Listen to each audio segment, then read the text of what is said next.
What's going on, everybody? It's your boy, Matt Burrill, here to tell you guys about my friends from Big Friendly Productions. Now, they specialize in creating merchandise for bands, artists, and even lifestyle brands. With their in-house equipment, they can provide shirts, branded hats, and more, as well as some graphic design services. They offer order fulfillment to handle your online orders and ship your merch straight to your fans from their shop down in good old Birmingham, Alabama, baby. Now, whether you are getting your first shirt, you're just starting out, or you're going on a 40-show run, hit them up for all your merchandising needs. Check out their website, bigfriendlyproductions.com, or shoot them an email, merchandising@bigfriendlyproductions.com. Now, we're going to get into the episode. This is Outside the Round with Matt Burrill. Also, make sure you guys like, rate, subscribe, tell your mama and them. And for more details and to get in touch with the rest of the familia, visit raisrowdy.com. Now, let's get into it. Outside the Round with me, Matt Burrill, a Raise Rowdy podcast.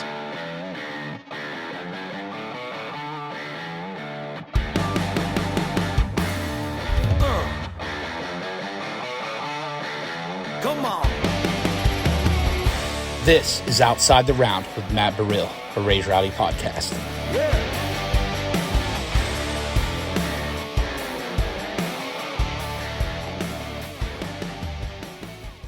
What's going on, everybody? Welcome back to Outside the Round with me, Matt Burrill. Today, we have got a very special guest. Our first in a long time non-country guest. We told you guys when we rebranded to Outside the Round that we were going to be getting guys and girls that span across all different genres of music, that do things outside of music. And today we've got our good friend, Miss Taylor Acorn, a fellow Northerner, Hello. native of Pennsylvania. And you have been going literally all over the damn world, right? Yeah, it's been kind of crazy. Honestly, I'm still trying to wrap my head around it. We got back, I think it was like in the end of June, and it still feels like it didn't even happen. And those were like the big festivals They that were like as a big. kid you watch on YouTube. Like I remember watching like Slipknot's set at like the Download Festival and Yeah. like Rock am Ring and like all these big festivals in Europe and Yeah. like spending over to like Russia and all over the damn place. And it's like you got to actually live that shit. I Like, did. It was unreal, and it's funny you say Slipknot because the very first festival we played was Rock for People, and it was in like Czech Republic, and I was scheduled originally to play my slot during Slipknot's, and they were the very last band of the night to play, and I was like, there is no way in hell that anybody is going to come watch me if we're playing when Slipknot is playing. And luckily we had somebody who was nice enough to be like, well, hey, you can play after them if you want, where there's a slim chance that like everybody's going to be tired and like want to go back to their tents and stuff or go home. And we decided to take that route, and I'm so glad we did because they were the loudest band it was the loudest thing I've ever heard in my entire life. Do they still have it? I've never seen them live, but I know they've been doing it for years. Like Yeah. so they still rock. They still rock out. Corey still does his thing. He does, and it was wild too because their keyboardist, I guess they had let him go literally like the day before, and they had made this big post about it, and they're like, at first it was kind of nice, and then they took it down, and then at that show, they had his mask on like a turntable, so it looked like his head was on this turntable just spinning around, and there's like the new keyboardist, and they're like, oh, who's this guy? But it was wild. It was like the craziest thing I've ever seen. I love festival culture. We do a lot with Raise Rowdy. We go to a lot of country festivals. So we're going to be going to a rock festival. We're going to be going to Louder Than Life this year up in Kentucky because we have like a rock segment that we do with Rowdy. We call it Rowdy Alternative. Our boy Sam up in Cincinnati, and the big one for us going to that is Limp Bizkit's playing. So we're big butt rock guys. We love that 90 from like 97 to like 2005 Creed, Limp Bizkit, Stained, Puddle of Mud, dude. Yeah, you're talking our language. Listen, I'm a huge butt rock fan as well. I guess that's what you would call it, dad rock. Yeah, butt rock. I did some research. So I used to work in radio too. Okay. I was a radio DJ in Jersey, and it was funny. The last station I worked with was like Soccer Mom Radio. No way. The moniker for it was today's hits, yesterday's favorites, Magic 98.3. So Nickelback. It was like Madonna and like Taylor Swift and Bruno Mars and Ed Sheeran. And there's my 22-year-old ass on there talking to all these like 50-year-old moms on the radio. Like I love that. It was Magic 98.3. That's amazing. But I got to, but like the word butt rock, it comes from the rock stations back in the day. So like MMR out of Philly and stations like that, it was nothing but rock. So that's where, that was like the 2000s thing, which is where it comes Makes from. sense. And of course it's spelled, we spell it B-U-T-T, like butt rock, Of you know? course. Nikki T, my business partner in Raised Rowdy, was actually at a festival up in Michigan this week, and we had a tattoo guy up there, our buddy Mike Stoll, and Nikki got a butt rock tattoo on his butt. I love that. Like it's like a picture of like an ass, and then underneath it is the word rock, and That's there's like bold. an arrow pointing up. Yeah, that's Nikki bold. T. I love that. It's all a bit. It's all a bit, you know. Hey, I mean, you got to commit to the bit sometimes. Exactly. So for you, you've been down here since 2017. What kind of got you to be like, fuck it, I'm going to make this move down here? So I've always loved music, but again, you and I kind of talked about beforehand, like we're both from the north. Yeah. And I'm from a really small town called Wellsboro in like north central PA. And it's literally an hour to like a mall. We're kind of like closer towards like the New York State border. So like Corning and Elmira and stuff like that. Yeah. But we still had to drive like an hour to get to anything remotely like fun. And, you know, I graduated with a handful of kids. Like, it was a really small school, and no one really played music or made music or anything like that, at least to, like, the standard that I wanted to. You know, I wanted to become, like, a singer-songwriter, but also being in such a small town and no one really knowing how to do that, I kind of just, you know, set that whole dream aside. And, you know, I went to college and I did that whole thing for a while. I ran track and field and tried to navigate my way through all of that. And I just always kept coming back to music. That was the one thing that could get me through any shitty time that I was going through, or like any breakup, anything. And so I started to take it a little bit more seriously. I decided to leave school, and my mom at that time had moved to Virginia.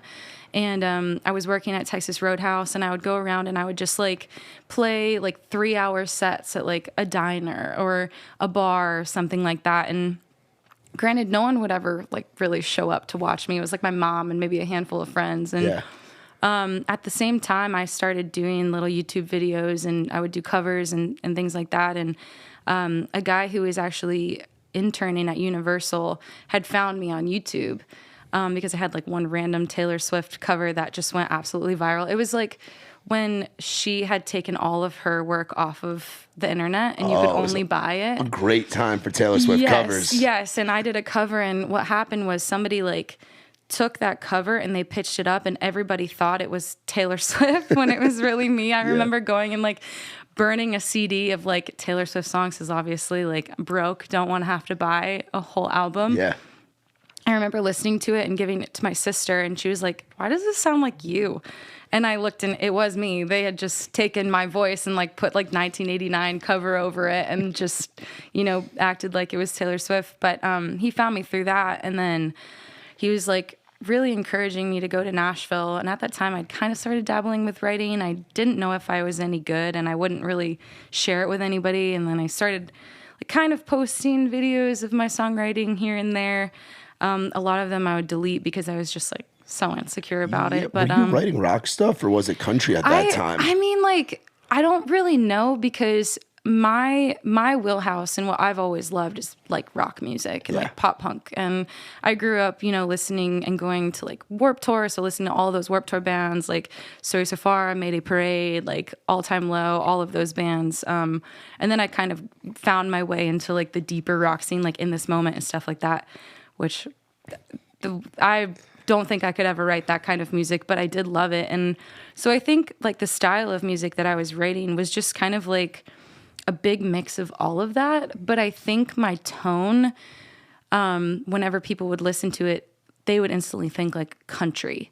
And obviously, you know, I'm a blonde girl and I'm tall and I played the guitar. And of course, like the natural thing is, you're like Taylor Swift, you know, like you should do this. And so that's kind of in my brain what I thought I needed to be doing at the time. And so when this guy reached out to me and was like really wanting me to pursue music, everything that I was writing, I would just write in my room at home. I would send it over to him in like a voice memo, and then he would send it off to a producer. They'd build the track, and then I flew to Nashville eventually and just did my whole, like, I guess it was an EP, which was my very first project that I ever put out.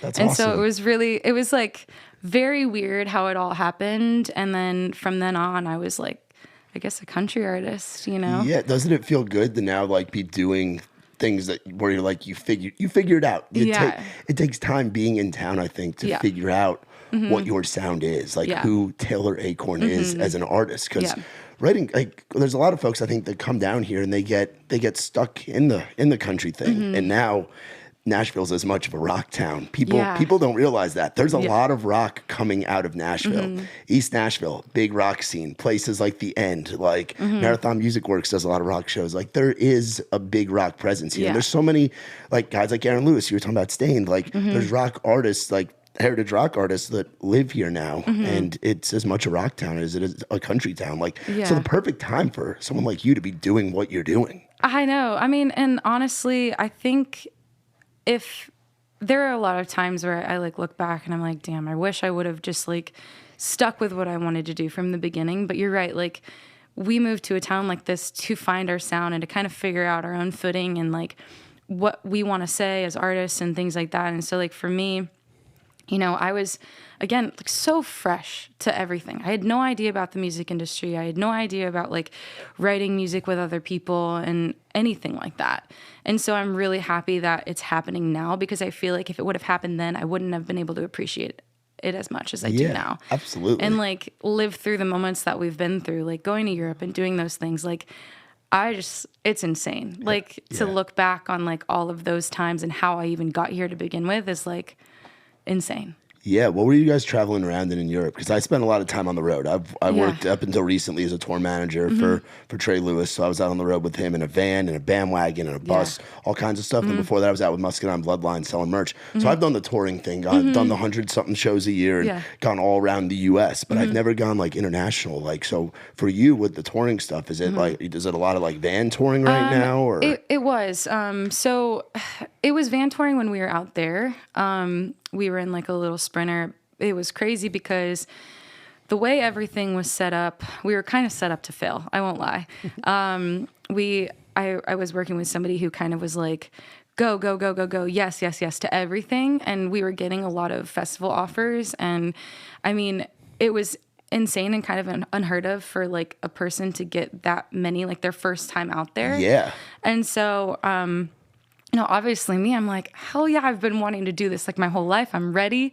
And then it came time, as an independent artist too, like I'm kind of footing the bill for everything. And it's like getting closer. We had just gotten off tour too. So I'm like, oh my gosh, this is very expensive. Oh my gosh, like how are we going to make it from point A to point B? And we only have like set amount of hours and like all of these things. So it was like really stressful. But we hit like, we were in Prague, like the first couple of days. Then we were in Austria. We went to, Switzerland, which was amazing. England, we did that. We played a couple shows in London, and then we did Germany. I'm trying to think. There was a bunch of them, but we drove through to everything. Yeah, when you like, there's those videos that just pop up in people's like Instagram algorithms, and it's like this scenic view of like Switzerland, and it looks like it's out of a fucking movie. Like, is it like that when you're out there too, where it's just you see these mountains and you're like, how the fuck did I get here? Literally, and where we played too, we played at the Greenfield Festival, and it's in Interlaken. I don't know if you like have heard anything about that, but it was literally like the drive up was insane. Like the lakes are just crystal clear. There's mountains and like waterfalls that are like just coming off of, and it's just wild because obviously in Tennessee, like there are really pretty spots, but nothing like that, And so we get to the festival and we are literally in like a valley just surrounded by mountains. And it was the most unreal thing. I remember just being on stage and kind of getting distracted by like the whole scenery and like forgetting where I was and what I was doing, because I was like, what is going on? This is insane, But the people are very different there. They're very wonderful, but like the culture and everything is just getting used to all of that was really weird. Yeah. Now, who'd you have on the road as like a crew? So you have your band out there with you. And so I had my band, and then I had my tour manager here from the U.S. She was with us, just because she's one of those people where it's like she watches something one time and then she can do it for like the rest of forever. That's great to have in a tour insane. manager. Like she literally will set up our sound, everything. So she's got her stuff down. We had gotten a tour manager from the UK, so she was with us, and then my boyfriend, he does like photo and video, so he came out with us. He was a treat because he tours and does video and stuff for some artists that are quite bigger than I am. So like for him to come out and like give us his time was really awesome. That's cool. How'd you get connected with him? What's the romantic story? Because you write a lot of songs that are like of that like breakup angle, but then also like I Think I'm in Love, which a lot of people can relate to. You know. So our story is really funny, actually. He is also from Pennsylvania. He's from Johnstown, which is kind of like on the other side. Yeah. But he is a really good friends with this guy, Dan, that I write with. They were like college roommates. And oddly enough, when I first moved to Nashville, Dan, the guy that I write with all the time, who's friends with my partner now, he was dating a girl that I grew up with, like from my hometown. It was very weird.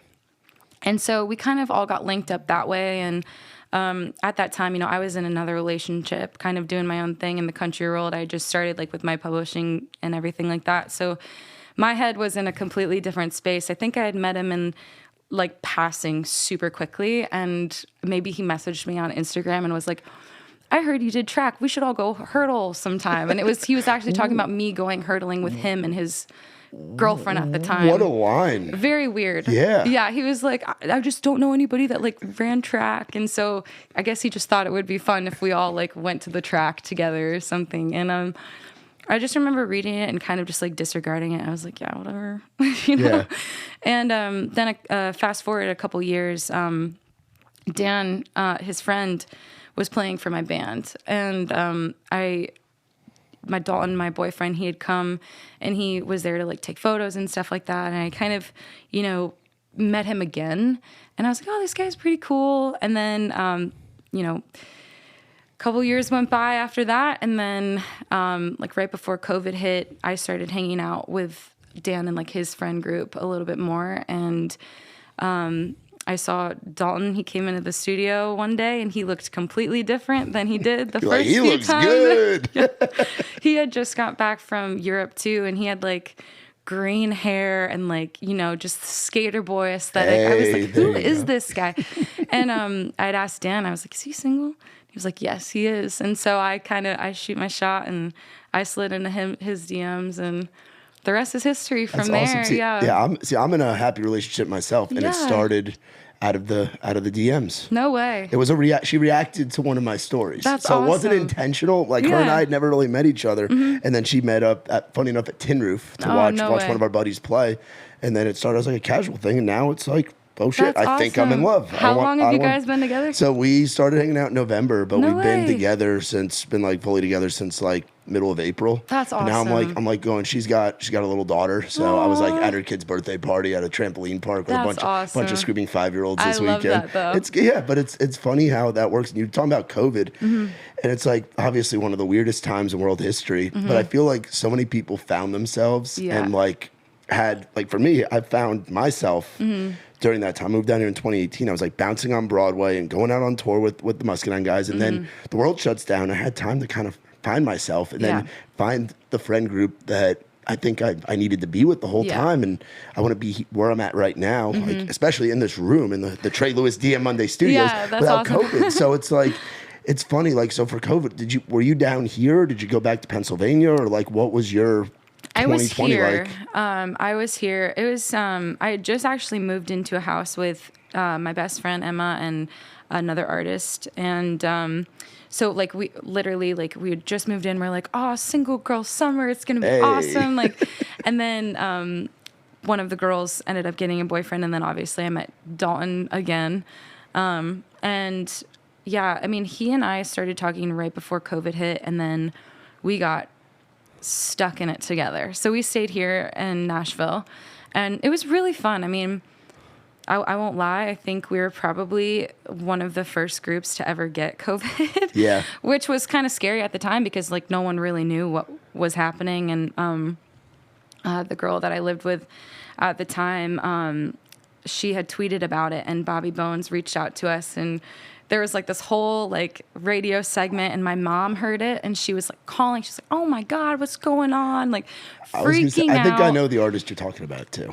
I think I know her. Is it Kaylee? Yes. Yes. Okay. So Yes. I know Kaylee well too. I know Sam. We had Sam Varga was one of the last podcasts I did before No COVID. We had way. him. We aired that I think right around St. Patrick's Day. So it was like in between the tornado and COVID. Yeah. In 2019, and Kaylee's first headlining show outside of Nashville or outside of Maine was in Hoboken, New Jersey. When No I was working way. in the scene up there. That's awesome. And I got to kind of MC and like help out with her first show That's sick. in Hoboken at Maxwell's Tavern in 2017, I want to say. It was like 16 or 17. Yeah. So that's funny. Small world shit. Yeah, right? Yeah. Yeah. So I remember like clear as day, my mom calling being like, "Oh my God, you have COVID. What's going on? Bobby Bones is talking about it." And I was like, "Oh no."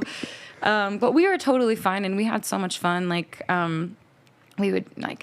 we lived right on South Street actually at the time. That's a good spot to be. It was great. And I mean, my roommate Emma and I, or she was my roommate at the time, my best friend Emma and I, we both skate. And so when it was like completely dead out there, we would just go and skate like Music Row, and so it was amazing. It was like probably some of the best times in like the worst time ever. That's how I feel. The last 6 Right. months when I moved back down here, because I spent time at my aunt and uncle's farm in East Tennessee. I played New Yorker, living on the farm, building fences and cutting grass and working with horses and shit. It was a time. It was awesome.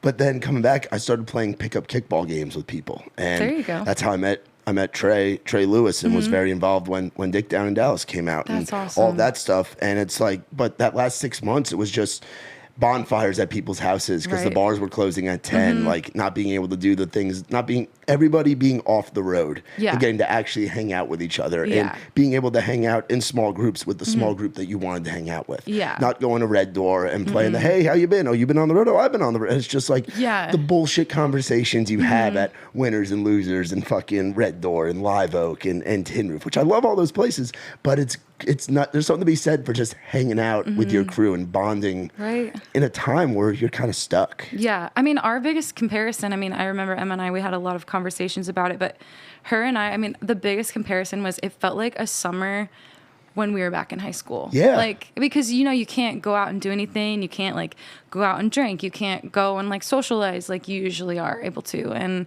I mean, it was just, like, you had to literally make your own fun. And we did. We did. And we really tried to make the best of it. And like you said, like, surrounding yourself with that group. I was very fortunate to have been around a group that we all got sick at the same time. So we were kind of just like, well, we're in this together There we now. go. Let's watch Tiger King. Right? Here we are. We did that too. So Joe Exotic. yeah, it was wild. But yeah, I mean, and also too, COVID, like, as rough as it was, it like really, really kicked off a lot of artists' careers with like TikTok and stuff. Yeah, and I mean, I'm proof of it. You Yeah, know, we same, we were doing. Yeah. So what was kind of your first impression of doing the TikTok thing? Because I feel like TikTok, YouTube Shorts, Reels, like the short form shit. You've done very well at that, thank and you. it's awesome to watch like the little snippets of the videos or like the promos, and the music that you've put out since 2020 has really Yeah. catapulted you to being like, this is the artist that I want to be. I'm thank doing you. things my way, and it's cool to fucking see. Thank you. Because I I appreciate that. remember seeing you grind before COVID. Like I remember seeing your name out there and seeing you doing the country thing, but you seem so much more comfortable doing the rock Oh my thing. gosh, so much more. It was actually like a battle, I won't lie. I did not want to do TikTok. I feel like nobody ever. did. Nobody that was doing music before COVID wanted to do TikTok. Yeah. And Nobody wanted to. I'm just like, I'll be completely honest. I am like a baby deer with fresh legs when it comes to social media. Like, I don't know what I'm doing half the time, most of the time. And so like for me to also too, I'm like a very shy person outside of like my career, which is really weird. I feel like there's actually a lot of artists that are like that. I'm Yeah. sure like really introverted, but like for me to like put myself out there, it takes a lot of energy So that was the thing I was like really nervous about. I'm like, if I do this, like everybody's gonna think I'm so dumb. Like they're not gonna like what I have to say or what I do. And I was like, I'm not funny enough to like do jokes and things. And I had no idea really what to do. And I know like before COVID had hit, I'd kind of dabbled with like the covers and stuff. Like I had done a John Mayer cover and things, and they were really successful. But, you know, I had seen a lot of people doing like, you know, the driver's license covers and like Justin Bieber. And I just didn't want to do that. I just didn't want to kind of fall into that, like that cover world again. And I just decided one day I was like, I'm just going to deep dive back into like my old music and like my old iTunes, like, you know, playlists and things like that. And, I decided to do a cover of Jamie All Over. And when I posted that, it just like skyrocketed everything for me, really. And it was like, I think every day after that, I had posted a new like stripped down version of an emo cover. And, yeah, I don't know. It was really wild. And it got to a point where I had people literally like messaging me, like requesting like a billion songs, and it got a little overwhelming after a while, but like it was really cool. Yeah, when did the original stuff kind of start taking off? What song was it of this batch of new stuff that we've seen from you? Because I know you put out, I know Coma's the latest single, but you've had a few. I mean, I feel like Psycho was a big one for you. Psycho was a big one. You know, because I was really afraid of like the whole like falling into the TikTok cover thing or like the cover artist thing, I did try to like really like mesh my own music in with the covers too. I had a couple songs that I had never released that did pretty well on TikTok, but I think it really didn't start until I think True Crime, because that's kind of when people were like, oh, it's like a mold of like country and emo. And so it was like kind of a new thing, and it was like that whole alternative thing. But at that, even then, like as much as I love that song and it did really well as like a first single back and everything, I just still didn't feel right like towing the line between country and pop punk. And I feel like I just needed to like jump ship. Yeah, and go all in. And just go all into the pop punk stuff. And so I think then like when we released In My Head, that was kind of like, people were like, okay, cool, she's like a pop punk artist now. Like this is where you should have been all along, you know? Yeah. And then it just kind of got crazy after that. Then like Psycho and all of that stuff, and Shapeshifting especially is another one. Yep. That's like one of my favorite songs, and people fought me on that one. And really? I remember showing like a lot of people, and it was between Psycho and Shapeshifting, and everybody freaked out over Psycho. But I was like, Shapeshifting is it. Like, I love this song so much. Yeah. And I don't care what anybody tells me, I'm going to put it out regardless. And I feel like that's a song that a lot of people resonate with too. I listened to both of those today when I was at the gym. No way. I was doing my damn cardio on the level 15 incline at 3.5. And I was like, you know what? Fuck it. I'm listening to shit. I got up to 4 on it. I was sweating my fucking ass off that I listened to. I love that and song. the energy in those songs, and I'm sure it translates over to the live show. Oh my God. And Shapeshifting is really cool. I mean, both of them are like, definitely I would say out of all of the songs that I play, they're like more fan favorites. But Shapeshifting is just like, it's the moment, it's like going into the last chorus where there's no music and it's just like a raw vocal. Like I stop singing and I let them sing. And I mean,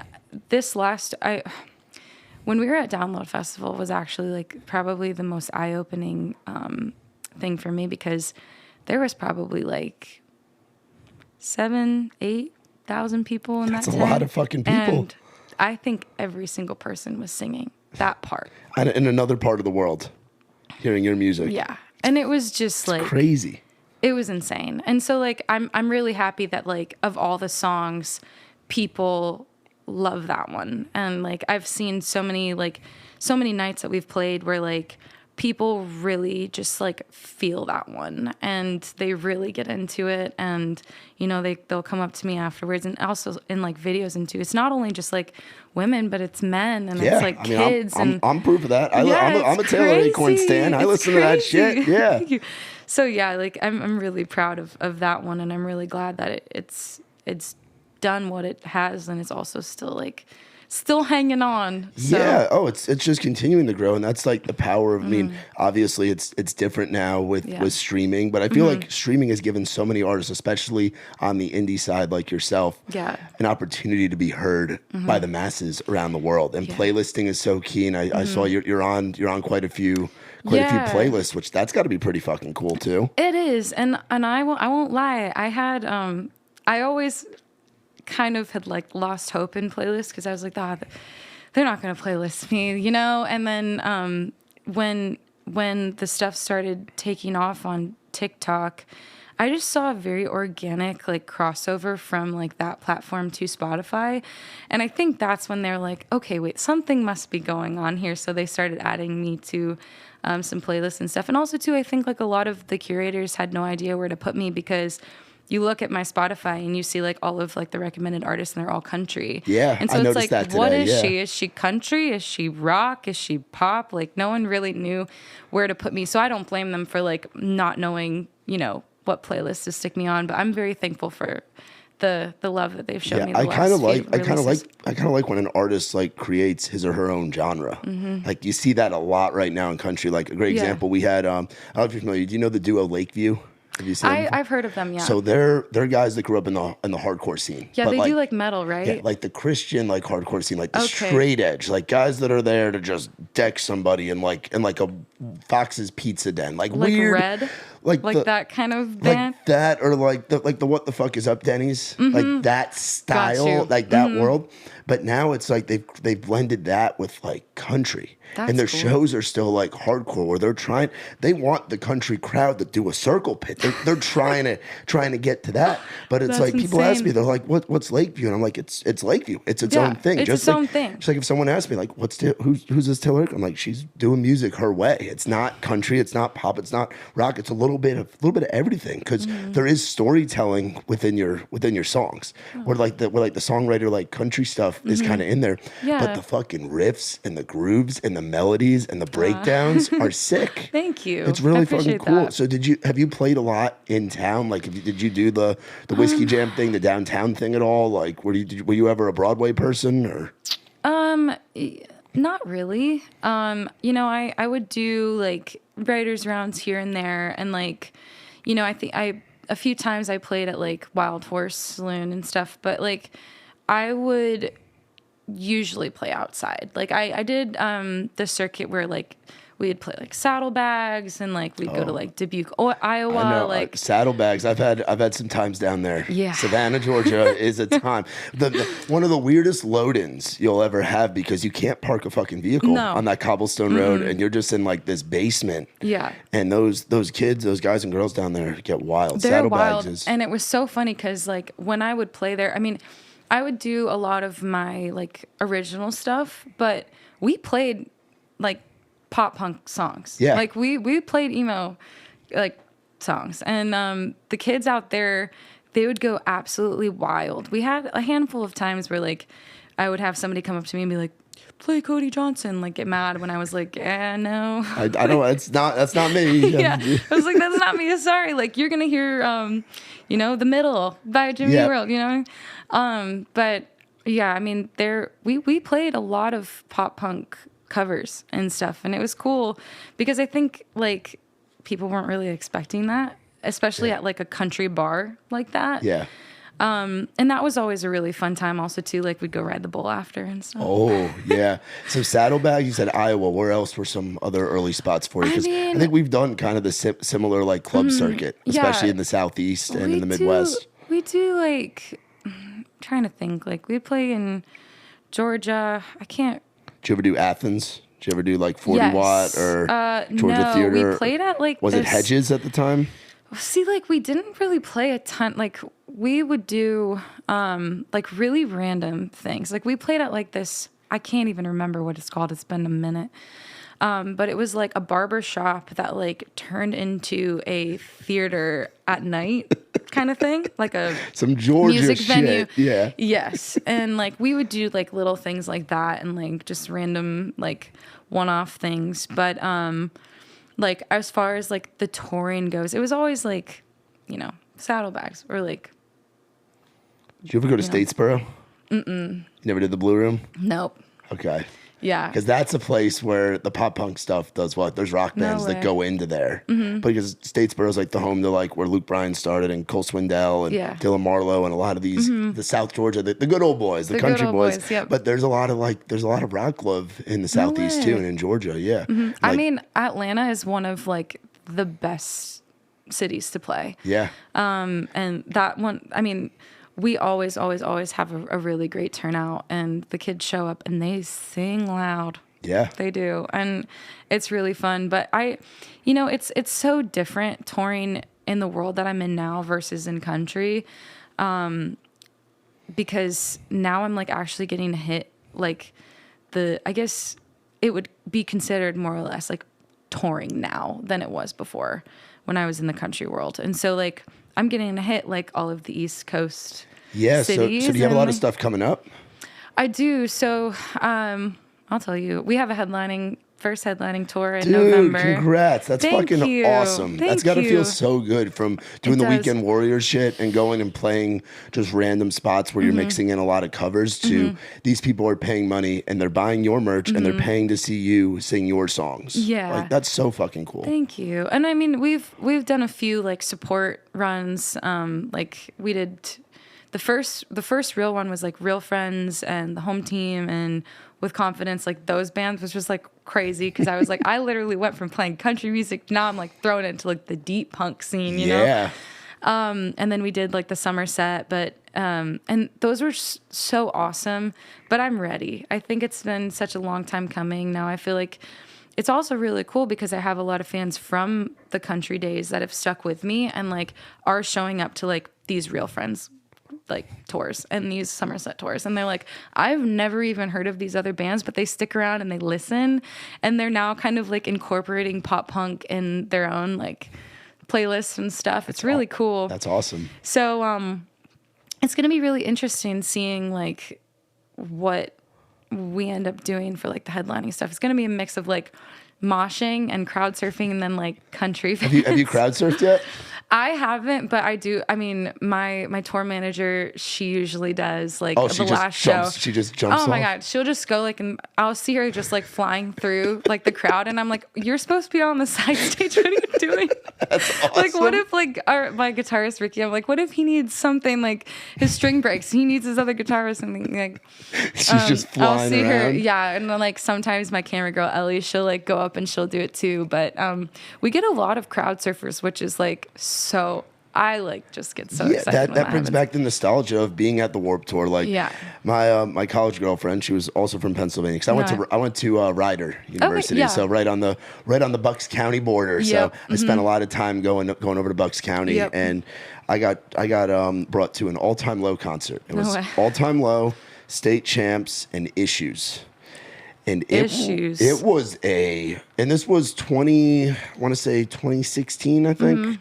2015, 2016, and I was not ready. I just remember holding my girlfriend at the time by her belt loop and like, you're not going anywhere because I won't see you again. I was gonna say also too, Issues is like kind of a wild card in that mix. So like, and they were the first ones up, and they had like the Pokemon thing going on, like the Pokeballs, and I was like, what the fuck is this? Crazy. I love the heavy riffs. Like I'm a big rock guy, but I work in country. That's what's funny. There's so much like crossover between rock and country. Like you look at guys like Hardy that are doing their shit. Yeah, he's another one. I was like, really, I mean, it's so cool to see. And also like Royal Lynn, like she's Royal's a badass. That's a good friend of ours. She's a good friend of mine, and she's really awesome. And her and I mean, I talked with her about a lot of like the country, like the alternative stuff, because when I started kind of dabbling in that, she had reached out to me, and she, had like done like the Rocket Man song and things like that. And she was telling me, she was like, I want to do like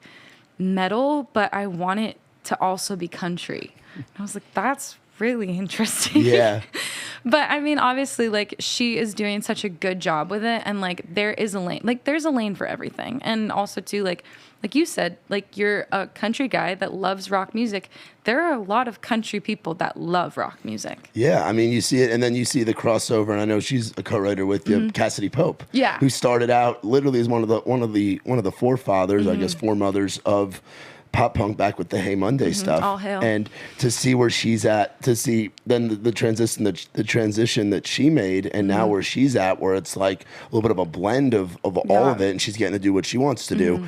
Like it's the time for the fusion, you know. It's like you go to a fusion restaurant. Music is all fusion right now, especially here in Nashville. It's really fucking cool. And it's just really cool to see. And I'm, you know, if it's not me doing it, I'm just glad that like there are people that are doing like the country and like the pop punk. Yeah, there's so many guys and girls that are rock players that are now in country. Yeah. Like you look at even like the guys in Brantley Gilbert's band, they're all metalheads. The guys that play even in Trey's band, they're rock guys by trade. Mitchell like, Tenpenny, I mean, all of those guys were. Yeah. I know, like Kyle Fishman, he was a guy that I used to write at the same publishing company as he did, and I mean, they were in metal bands like him, and I know Hardy was, I know Ernest, all of those guys were in like the rock scene, and they've done, I mean, Mitchell did a feature with State Champs, and I mean, it's just cool to see like the crossover. It's something that you would like 5 years ago you would have never seen, because like the pop punk scene,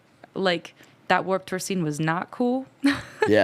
But now it's like, you know, I feel like people are feeling so much more comfortable, and they're like, well, I'm going to bring the music that I like into the music that I make. Yeah, I mean, And so it's really cool. look at tomorrow night at Bridgestone. I'm missing my round. I got my buddy Jadis filling in hosting for me. I'll be at Bridgestone for a sold out show of Nickelback, Brantley Gilbert, and our boy Josh Ross. That is like so wild. It's like you have Josh, who's like the mainstream, like up and coming country bro out of Canada, a good friend of ours. Brantley Gilbert, who's like one of the forefathers of like rock and bro country, and then fucking Nickelback. Like you would have never imagined a tour like that happening, and for it to be selling like it is, a mixture of country fans and rock fans. Like it's great to see. I'm going to say this right now too. If anybody that's watching this says you don't like Nickelback, you are a liar. Yeah, you are a liar. There's people that say they like Nickelback, and then there's liars. Oh my God, I freaking love Nickelback. That was one of the first CDs I ever bought as a kid. I remember I bought them at Target back when Target had that big CD section. That Tower Records, FYE, like you go in those stores and buy your CDs and stuff. And I remember getting Kenny Chesney, No Shoes, No Shirt, No Problems, and then Nickelback for all the right reasons. It was so funny. I was having a conversation with someone not too long ago, and they were asking about like the most underrated bands. And I said Nickelback because they were like one of those bands that were like not supposed to be as big as they were. Yeah. But they're so huge. And it makes me so happy because I still to this day, I remember sitting in the car. I was like probably like 7 or 8 years old when like How You Remind Me came on the radio. Yeah. And I remember watching it on MTV and just being like, oh my God, I love these guys. They're so cool. Chad Kroger's hair and everything. With his ramen noodle hair. Yeah. And I know people would always say like that, he's so ugly and all this stuff. I was like, you guys are blind. I loved him. And then when he started dating Avril Lavigne and they got married, I was like, Mom and Dad. That's my mom and dad. Yeah. So I would imagine Avril Lavigne a pretty big influence for you. Yeah. Right? I mean, for sure. I think, probably like a little less than I think what people think. I am honestly probably the most inspired by Amy Lee and like Evanescence. Yes. So that was like I remember getting the Fallen record. I was like 8 years old, and like you know back then it was like you got a CD, you had like a karaoke machine that was half karaoke machine and also CD player. And I would like plug in my little Sony over-the-head headphones, and I would listen to that album at like 6 a.m. in the morning, like My Tourniquet and stuff. And then I look back, I'm like, no wonder why I'm like so dark. Like, there were some strong female-led bands back then. You look at Evanescence, obviously Paramore. You look at Hailstorm. You look at Flyleaf. Yeah, people sleep on Flyleaf. Flyleaf so many is fucking so hits. sick, and they were literally so sick. They really were so sick. But yeah, no, I was a huge and still am to this day, like a huge Evanescence fan. And they were at Download and I missed them by a day and I was so sad. Yeah. I was so sad. Yeah. Of those like lineups that you were at, like those festivals, because Rock festivals and country festivals are different. Like we went to one festival up in Ohio, in Fort Laramie. It's literally called Country Concert. Very original name. It's been going on for 42 years. It's a BYOB 35,000 person festival, and the lineup's just massive because they do a big side stage there. The rock festivals, you have like close to 100 bands at these things. Like it's nuts with insane. like 3 or 4 stages, and it's just going all day, all night, like a different world. What was like, holy shit, I'm on the lineup with this band? Well, definitely, like, we played a lot of the same festivals that Slipknot did, and that was wild because I was like, all right, Slipknot, me. How does that make sense? Yeah. It doesn't. But, I mean, it was really cool. Like, the first festival we played, Simple Plan was there. Oh, dude. And I got to sing with them. Really? Yeah, I sang Jet Lagged with them. Dude, that's it was really awesome. cool. Yeah. That was really cool. I hadn't listened to that song in like probably since like 2011. So like, or whenever it came out, it was like a long time ago that song came out.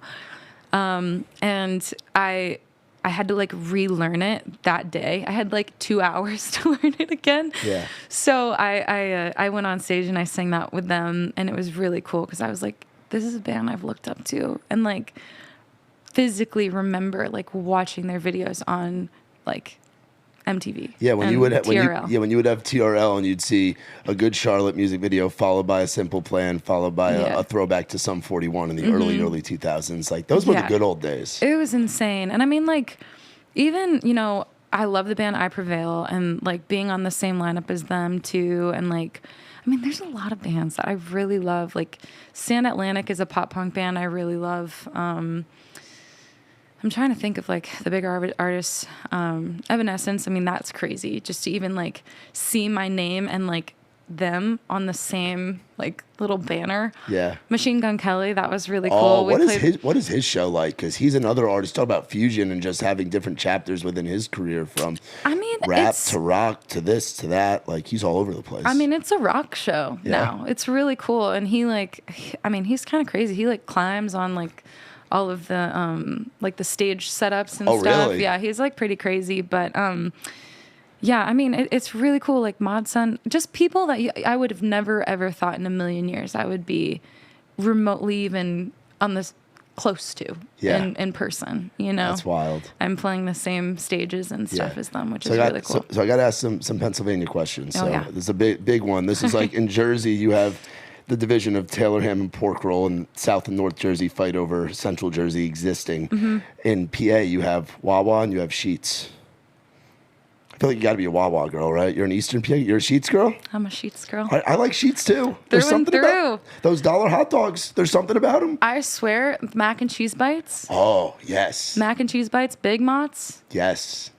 There's nothing like it. You get a Sheetz breakfast, it's late night, you're driving on I-81 or you're going on the Pennsylvania Turnpike and you see a Sheetz, it's like 3 a.m, it's like, fuck, I'm tired. And you know you got a clean bathroom. You're gonna get up there and you're gonna spend a couple minutes at the little order thing because you're like, do I wanna get this? Do I wanna upgrade to the big tots? Do I wanna do this? Do I wanna do that? I fuck with Sheetz. Sheetz pretzels are so good. I will say, like, the 2 hot dogs is always like my go-to, or like the I used to, for a while I would get like the wraps and stuff from there. But I will say I understand the argument of Wawa, but aesthetically and just like overall experience, Sheetz is way better. Yeah, like, hands down, you can't deny. Yeah, like COVID could have started in a Wawa bathroom. Like it's not. It looks sterile. It's a Jersey thing. Yeah. It's.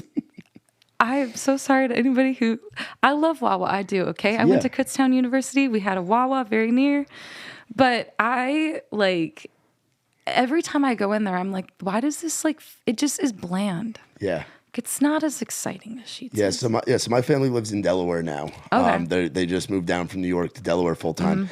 And I remember I was up there with Nicky T. I took him up there back in, I want to say it was like April or March or somewhere, May, all the fucking days and months blending into each other now.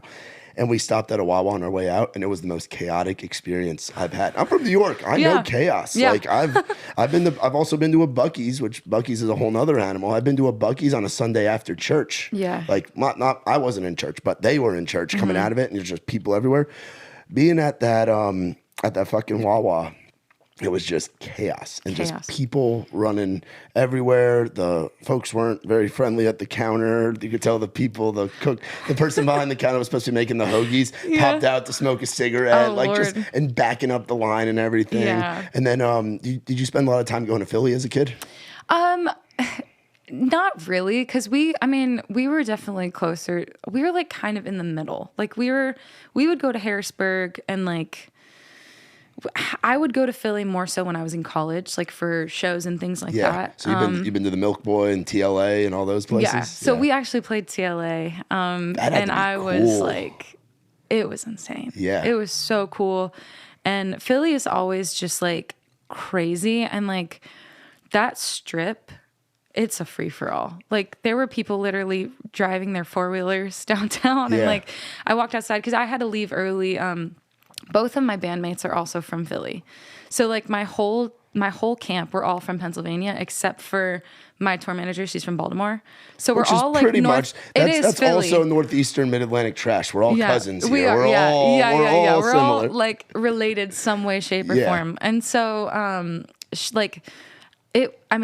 even that, because I would go see shows. I remember I went to go see like Tyler the Creator and Kid Cudi, like what shows a like that. show. It was wild. I mean, like what a ticket. That was it was very wild. And like for like a little college girl, like going to see something like that in Philly and like not knowing anything really about it, other than like I've like driven through, was really wild. But like walking outside after that show, I was like, this is like 1,000 times more crazy than even being at that concert. Yeah. My first time, one of my first country shows that I got to go, like, because I went to a lot of shows working in radio where you get spoiled and you get to do a lot of cool shit. Yeah. You don't make a lot of money, but you do it for the perks. You do it. It's like Michael Scott from The Office. Yeah, of course. You do it for the perks. Yep. And the first show that I got to go to as a radio guy with like a ticket hookup was it was FGL.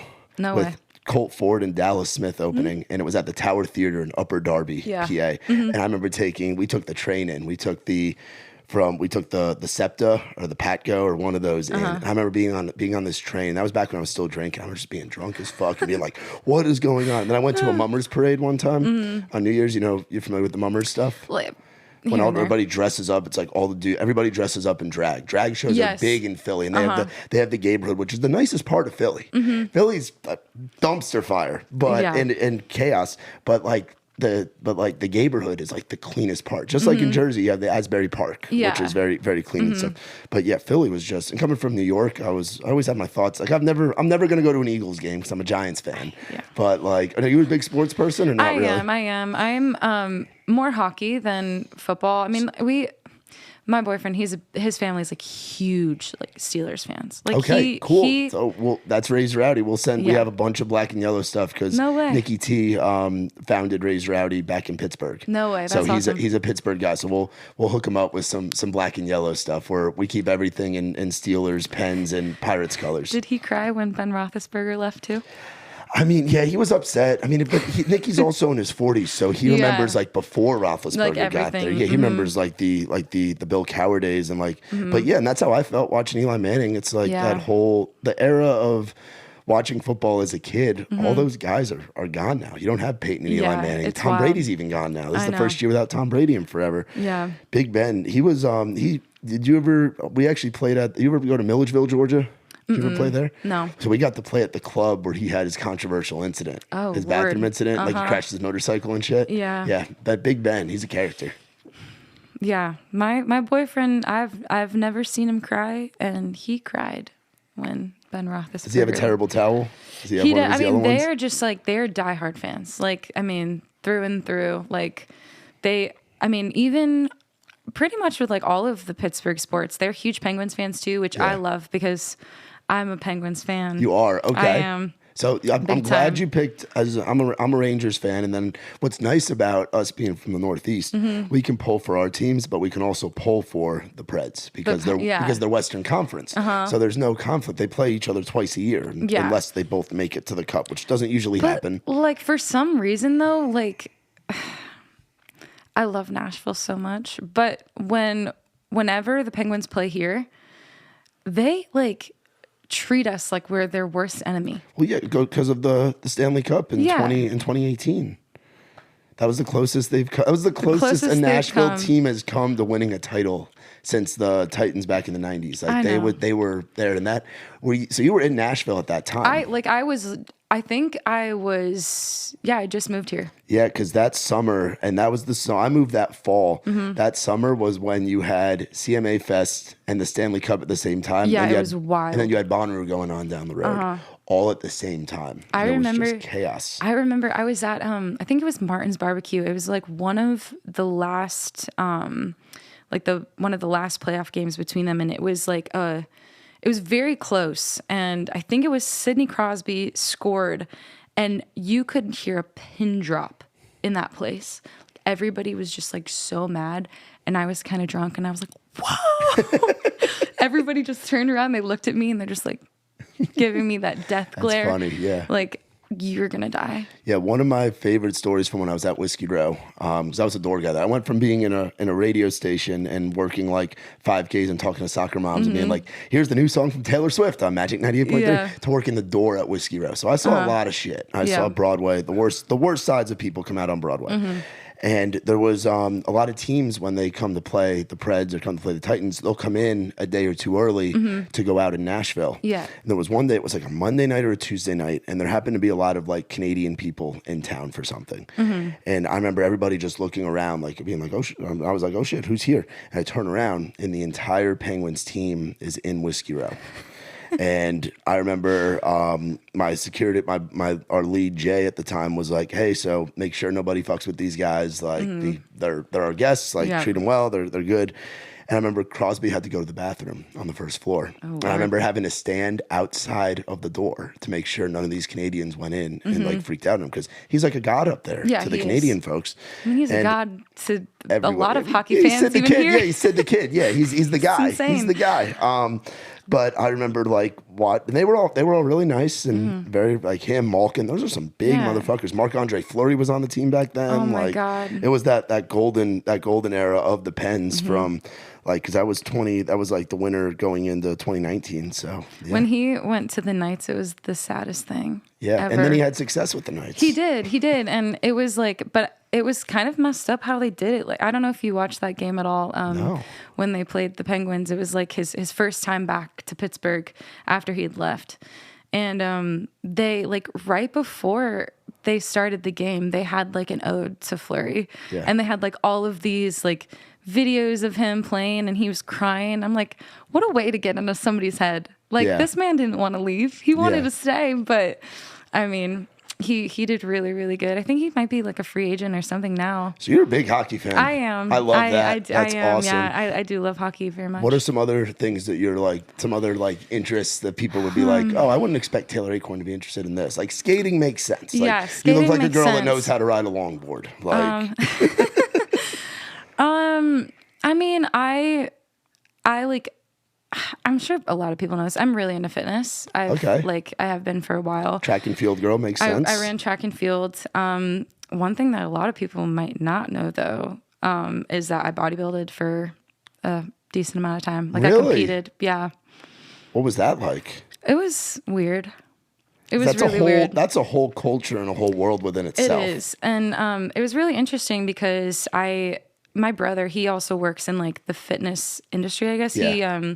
He does like marketing and stuff. I think he does marketing. Honestly, I don't really know what his job title is, but he works for US Nutrition, and they have like metrics and like pure protein and all that stuff. So like he would go to the Arnold Classic a lot of the times for like his booth there. And it was cool because I was working for this woman. Her name was Jan Tana, and basically she created like the OG spray tan for bodybuilders. Wow. So I like would go, and that's kind of how I started getting into it. I would go and I would like glaze bodybuilders. It's just like put oil on them, and it was really weird. Like looking back on it, that had to be a little awkward at times. it was How old it were was you when like you were really doing weird. that? I was probably like 21.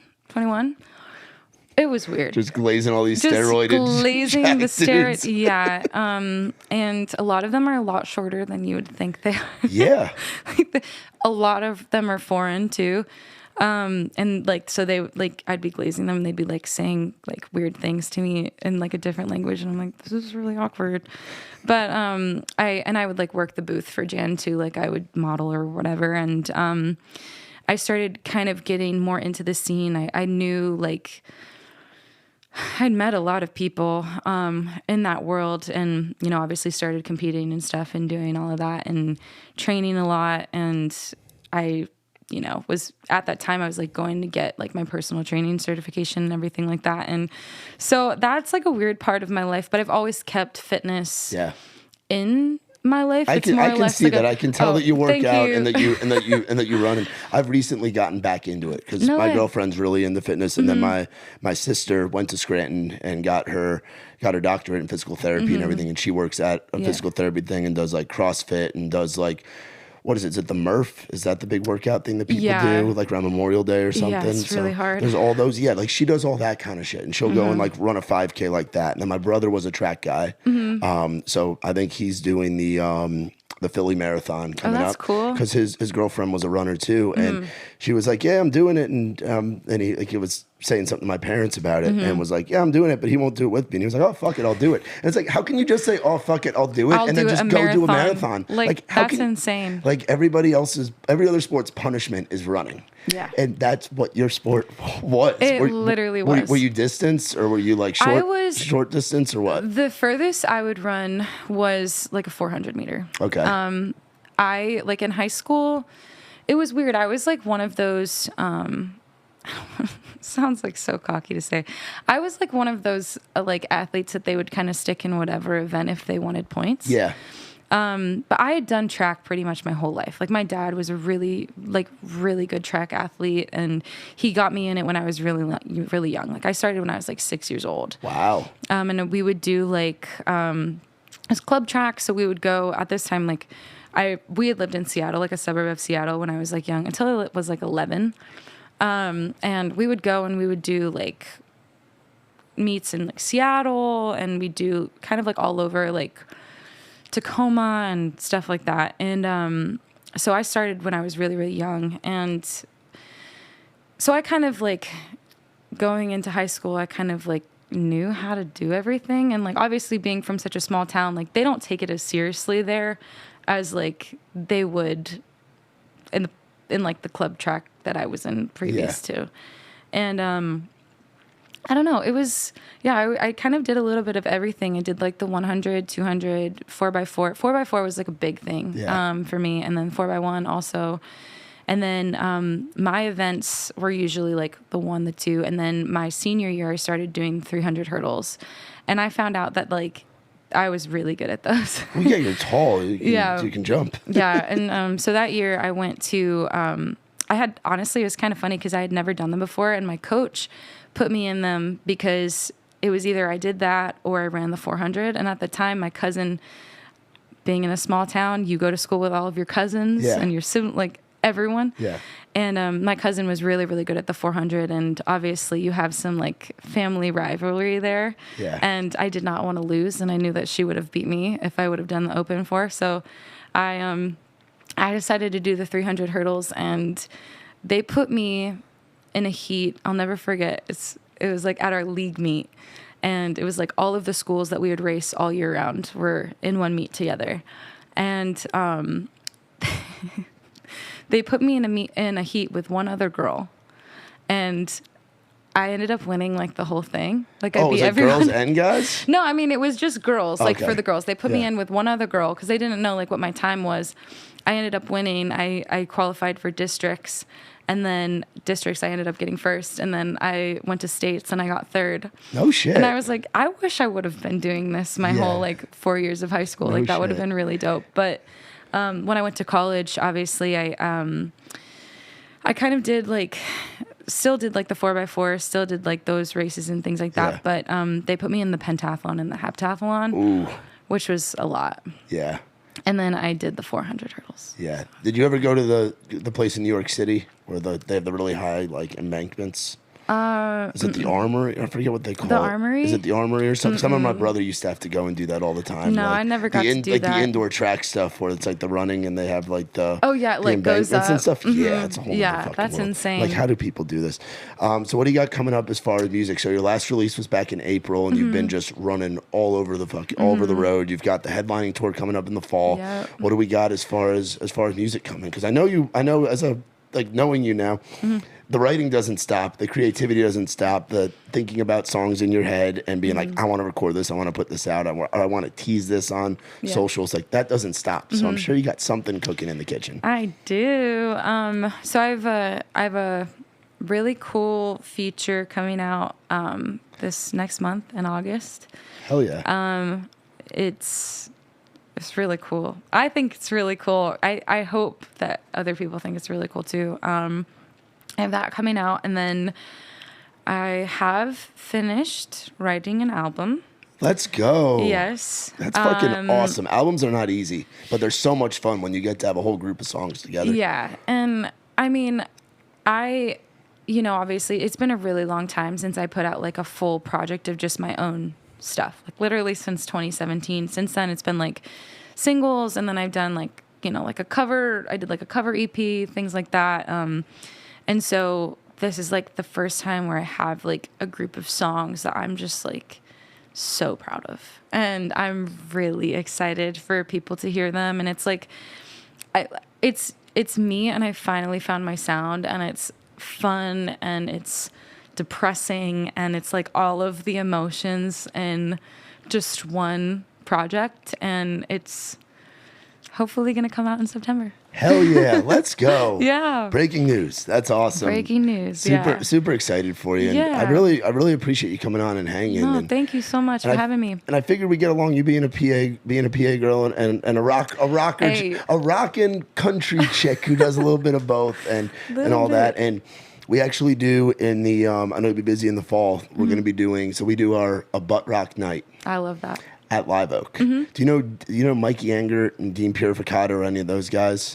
They used to be on the road with Tyler Braden. They play downtown all the time, or like Jamie Colazzo or any of those dudes. I'll be honest. I am like the worst Nashvilleian ever because I like know no one. Okay. So we have some buddies that all came up out of, and funny enough, Mikey's from Pittsburgh and Dean is from Connecticut. So they're other Northeastern All guys. just And like I forget Northerners, I forget where Jamie's from, but they're all rock guys. So what we do, and it started as an idea when we were all really high going down to Key West. We had a layover in Atlanta. We were like, why don't we do a butt rock night? Like, why don't we just do a night of, or it's like, so we have they play in the house band, and then we have artists hop up and sing butt rock songs. So it's like Creed, Limp Bizkit. Everybody just sings once. It's like the emo nights that they do at places. So that's what I'm saying. It's like you sing, like you get up there and just do that. So we'll let you know when that is. And if you're in town, you want to do it. It's at Live Oak. So it's just you hop up and you rock out, and the whole night. Like we had Austin Snell do it. We've had Ella Langley, Josh Ross, like a bunch, all country. Kind of like an emo artists. night? Like an emo night, but it's nothing, we call it nothing but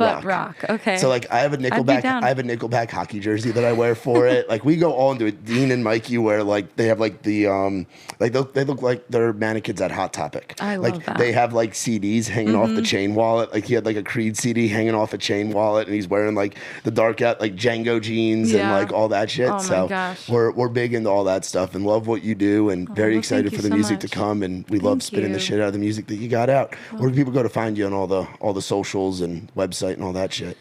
Where can you find me? Yeah, where can we find you aside from sitting right here on the couch now? Maybe like hiding behind tree outside or something. No, I'm just kidding. You can catch me on TikTok at Acorn1 because they won't let me have my actual name. Really? TikTok. Yeah, we got to fix that. We got to fix that. She's been huge for your algorithm and huge artist coming out on the platform. Give the girl her name. Come on. Give me my name. Come on. No, it's actually been kind of funny because like it's just been like a running joke from like when I started. I was like, they won't give me my name. I don't know why. But yeah, you can catch me on TikTok. Keep up with me on Spotify. It's just Taylor Acorn, YouTube, all that good stuff. Do you tweet? Apple Music. I do tweet. Do you thread? Some would say. Yeah. I attempt.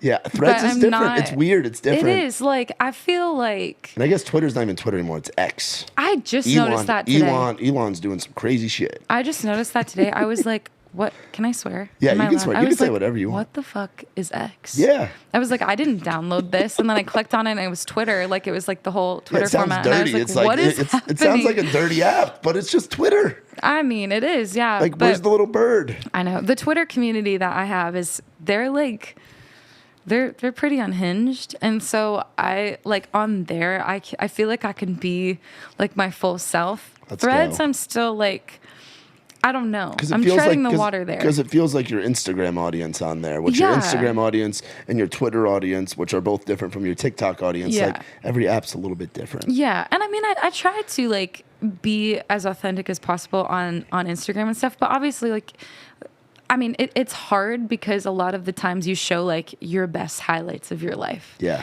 And on Twitter, I'll be like, I mean, I'll just say whatever, you know. Did you tweet comes today? to my mind. No, I did. I literally right before I came on here, I clicked on the X thing because I was like, "What the fuck is this?" But now I know it's Twitter, and Well, we will follow you on. might tweet on X. something Yeah, about this. about this or about Yeah. X or like what is this? Yeah, What is this? that's Makes awesome. no Well, sense. really appreciate you coming on and happy to have you as a you. part of our Outside the Round Raised Rowdy family. Always good to. Happy to be here. Very Hey. happy to be here. Thank you so much for asking me to join. Awesome. Well, guys, be sure to check out our girl Taylor Acorn. Be sure to go check out her dates in the fall. She's going to be coming to a city near you and got some new music coming. So y'all be sure to follow her on all the socials. Also, be sure to check out our friends, of course, from Big Friendly Productions, Whale Tail Media, Saxman Studios, and our boy Mitch Wallis with The Digital Marketing Agency. You want to know more about us and what we do here at Outside the Round, visit raisedrowdy.com. For our girl Taylor, for old sweet boy behind the camera, I'm Matt Burrill, and this has been Outside the Round. I ain't never been the kind for staying one place for too long. I ain't never been the best at saying I love you to a girl I love. Only got a couple tricks on my sleeve. They usually just make